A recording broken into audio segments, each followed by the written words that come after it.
Seumur hidupku, aku tak pernah terbesit untuk melakukannya. Selingkuh.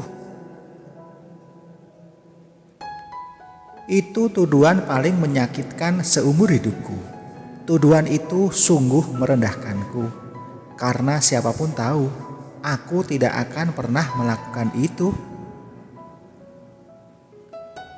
Tapi demi anak-anak, aku berusaha bertahan. Meski sakit, hati ini sungguh tak tertahan. Kisah ini bermula dari 11 tahun yang lalu, saat suamiku tahu aku sering kontak sama mantan pacarku. Sebenarnya sudah lama aku kontak sama Zain, tapi sebatas ucapan selamat hari raya, ulang tahun, dan tanya kabar. Baru belakangan aku sering kontak dan ngobrol sana sini. Tapi bagiku sekedar obrolan biasa, sebatas temen baik saja. Apalagi sejak adiknya menikah dengan tetangga desaku, dan Zain sempat mampir ke rumahku. Hanya pertemuan biasa dan obrolan biasa saja. Bagiku tidak ada yang istimewa. Kemarahan suamiku tak sepadan dengan kesalahanku. Itu pun kalau bisa disebut kesalahan. Apakah aku senang kontak dengan dia? Aku jawab iya, karena bagiku dia lelaki paling nyaman untuk bicara. Apakah masih ada rasa? Aku jawab iya, karena memang aku putus dengan dia karena tak direstui orang tua. Tapi apakah itu bisa jadi alasan menuduhku selingkuh? Bagiku tidak. Karena aku tak merasa melakukan apa-apa. Aku hanya ingin tetap berteman dengan Zainal, karena kita dulu berjanji tak ada kata putus. Aku tak berharap hubungan lebih, karena bagiku dia hanya sahabat atau saudara. Kalaupun ada yang berbeda, aku hanya ingin menikmati rasa yang masih ada, tidak lebih. Aku kangen candaannya. Aku bahagia setiap kali dia bilang masih ada rasa. Aku emang selalu kontak Zain saat suami tak di rumah, biar suami tidak tahu. Karena aku tak mau hubunganku jadi masalah bila suamiku tahu. Lalu di mana salahku? Akhirnya aku pun mengalah. Aku berhenti kontak Zainal, meski hatiku sedih kehilangan sahabat terbaik dalam hidupku. Tapi itu harga termahal yang harus kubayar agar suami tidak memaksa berpisah. Setelah 3 tahun berlalu, lewat BBM aku bisa kontak dengan Faizin, cinta pertamaku di SMA dulu. Jujur, ada perasaan yang berbeda bisa kontak dengannya, meski waktu SMA tak sempat jadian dengannya. Aku hanya ngobrolin hal-hal biasa saja, sampai suatu ketika dia bertanya tentang perasaanku di masa lalu. Aku jawab apa adanya, bahwa aku juga pernah suka padanya. Dia begitu bahagia aku menjawabnya, dan seperti itu pula yang aku rasa. Aku tersanjung setiap kali dia bilang masih merasakan getar-getar rasa. Tapi aku ragu menanggapinya. Aku hanya ingin menikmati kebersamaan yang ada.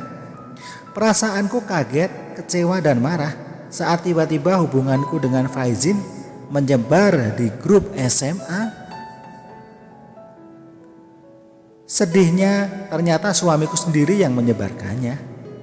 Lagi-lagi dia sangat marah dan kembali menuduhku selingkuh.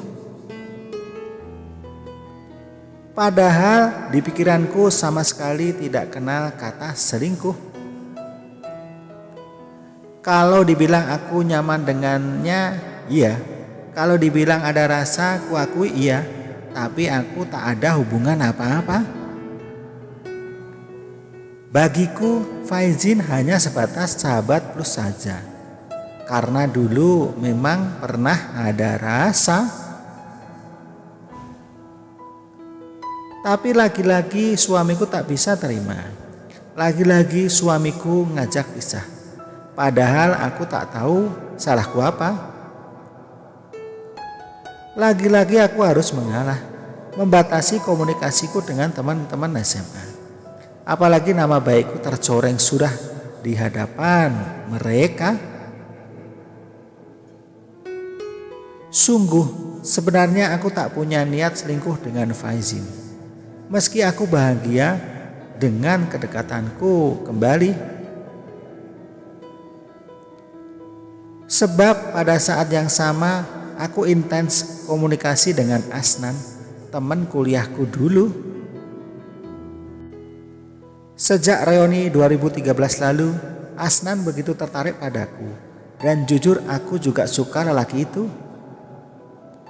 Sejak putus kontak sama Faizin, aku aktif kontak sama Asnan.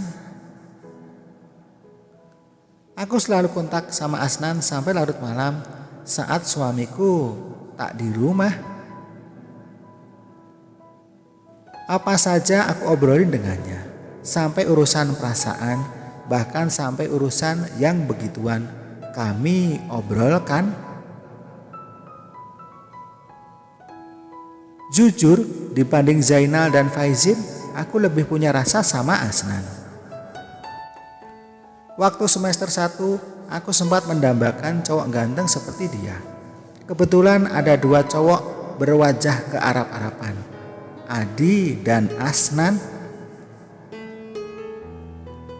Aku sempat dekat dengan Adi dan berharap dia serius denganku, tapi dia menolakku. Aku bahagia saat tahu Asnan menyukaiku dan menyesal tak memilihku sejak dulu. Aku tahu tak mungkin lagi bersamanya, tapi aku menikmati getar-getar cintanya meski cuman lewat dunia maya. Aku makin berani berkirim foto meski tak sepenuhnya terbuka. Kulakukan semua karena Asnan begitu menginginkannya, dan aku senang bisa membuatnya bahagia. Desember 2015 jadi hari paling bahagia karena aku bisa ketemu lagi dengannya di reuni kampus. Acara itu sebenarnya hanya kedok saja, sebab sesaat setelah ketemu di kampus, aku dan dia keluar jalan berdua. Aku benar-benar bahagia menikmati kejahilannya, meski tak sampai melakukan hubungan yang lebih jauh. Pulang reuni rasanya begitu bahagia. Aku berharap ada kesempatan kedua bertemu dengannya. Tapi lagi-lagi aku kaget bukan kepalang. Suamiku mengirimi aku semua chattingku dengan Asnan. Tanpa banyak kata, dia menceraikanku. Untuk 3 kalinya dia menuduhku selingkuh. Tentu saja aku berontak karena merasa tak melakukan apa-apa. Aku hanya menyukai seseorang, tak pernah berpikir selingkuh. Aku hanya bicara soal rasa, hanya ngobrolin soal yang gituan, tapi tidak selingkuh. Aku tak merasa selingkuh tapi suamiku tetap saja dengan penilaiannya